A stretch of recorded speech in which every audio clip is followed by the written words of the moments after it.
done is I have put in many points which define a circle. It's all these points here. The transformation is the same. Whoops. Who is moving my beamer? Can you put it back, please? Okay. And now here I've put 1, and you can see that the circle has become an ellipse. If I put in 0, the two circles are on top of each other. We have seen that before. If I make this 2, then the circle will stretch in the horizontal direction into a horizontal ellipse. This is what William Scrotts made with his painting. That was only stretch in the horizontal direction. If I make this 0.5, then the ellipse will also shrink in that direction. In your mathematics lectures, you probably have understood that now I have given a matrix here that produces an ellipse, but the volume or the area stay the same. This one has stretched twice, and this one has shrunk to 50%. And I can really do anything I like. I can put in here -1, and then I will get a new ellipse. So basically, by choosing these 4 numbers in 2 dimensions, I can get any ellipse I want. So let's see if I put in here 0.3, then of course the thing is going to get very small. And if I put back 0 here and 0.3, then the whole circle is very small and it looks like a fried egg, and so forth and so forth. Okay, so this is all very simple, and I would encourage you to try it out and play with it. Okay.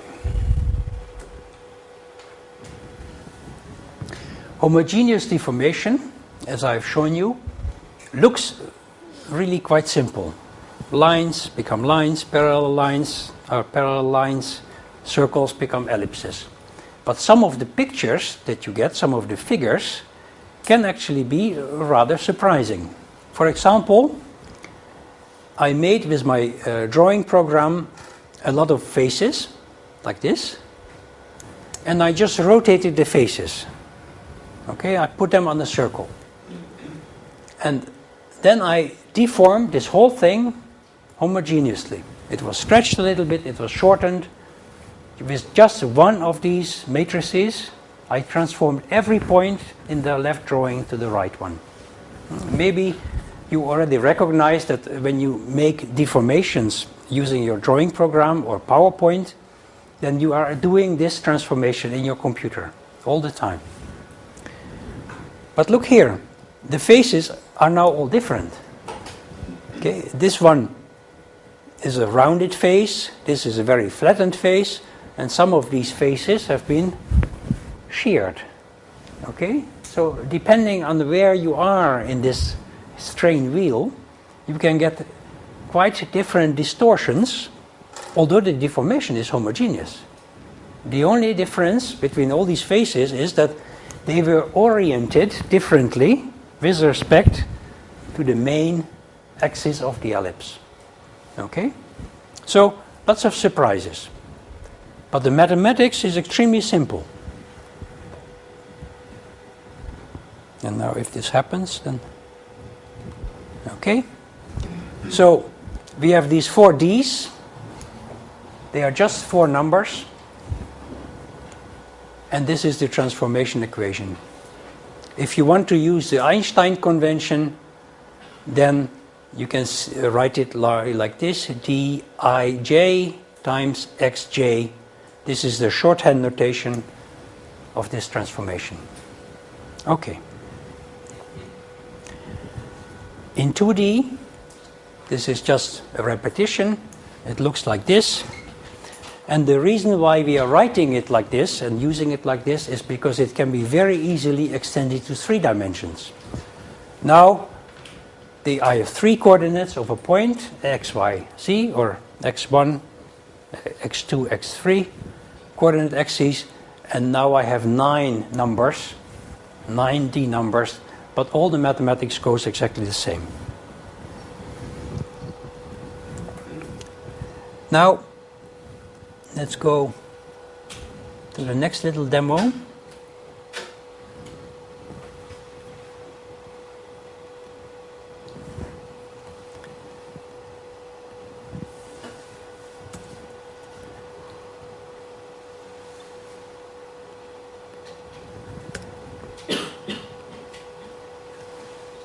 Okay, so what I've programmed now is 2 of these D deformations. Of course you can do that. I can take my circle or whatever object, I deform it once, and then I deform it again. And this is of course very important, because if you imagine the formation of the Alps, 2 continents coming together, then rocks are deformed, and they are deformed again and again and again, many, many times. So the superposition of deformations is very important. So let's see, let me deform this by a shear. We have seen it before. So now this is the second tensor. And if I make the first tensor like that, then the first deformation is this pink one, the second deformation is this one, and the final deformation is like this. Okay?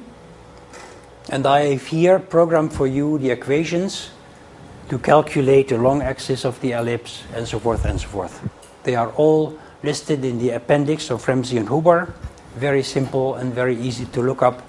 And if you understand these, then you can work with these deformation tensors, deformation matrices.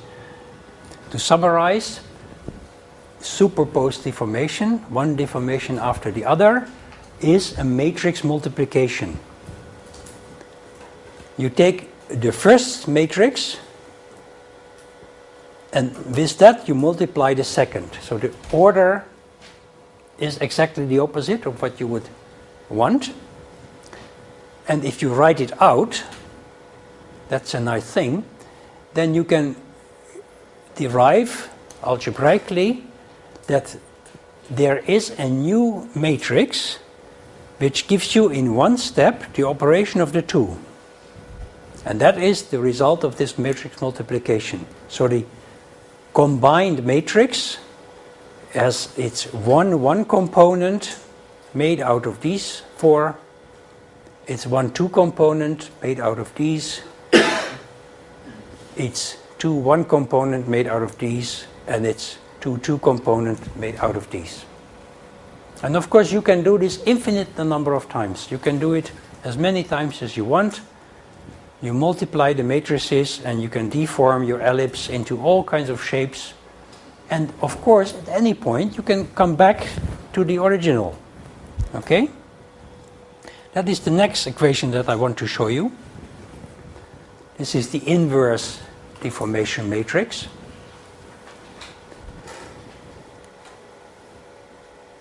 The first component is this one, D22, divided by this determinant. This is the second component, this is the third, and this is the fourth. Okay? So here are the transformation equations, just for completeness. So if you have a deformation with the 4 components, you can very easily compute what matrix you need to deform your ellipse back into the original position. Of course, that is quite important to know also. Okay. So far, the mathematics. I think you have had the theory in your mathematics classes. Now I have programmed all these equations for you in our Excel sheet. So you go home and you can try it out. You can look and see that in the actual cells of the Excel sheet, we have put the right equations. And if you play around with it, say for half an hour or for 1 hour, you really understand what is going on. Okay?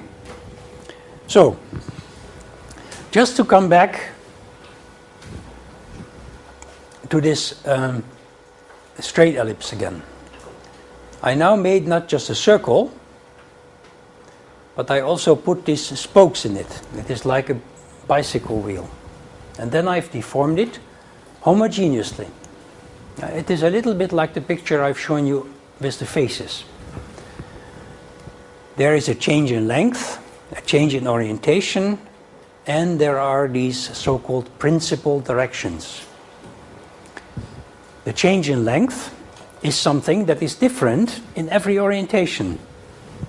So this line here becomes shorter.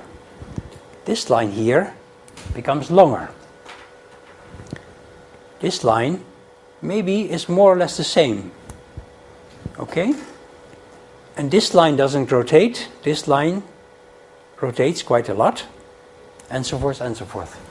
So depending on which direction you are, you get more stretching or shortening, and you get rotations. So imagine that I would have a rock where in the geological past there was a deposition of belemnites. You all know what belemnites are, these cigar-shaped fossils.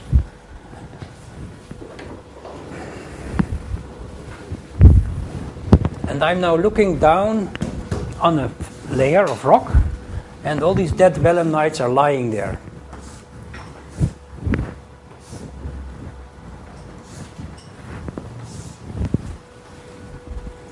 And now I do a little bit of tectonic deformation, and my original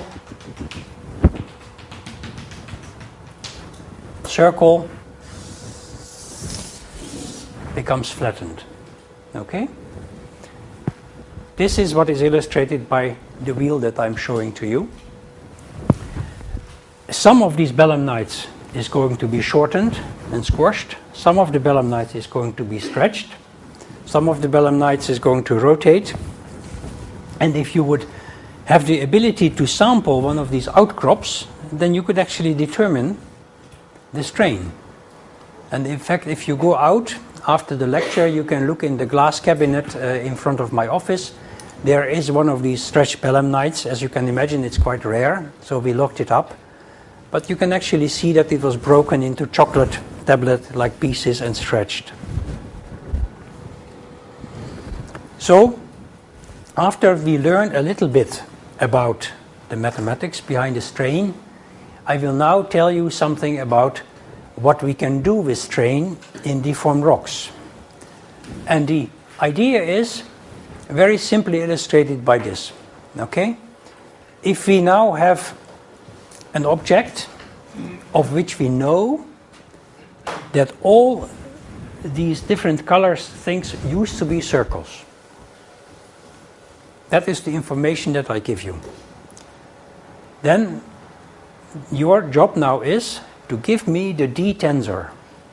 Which D tensor produced this deformation?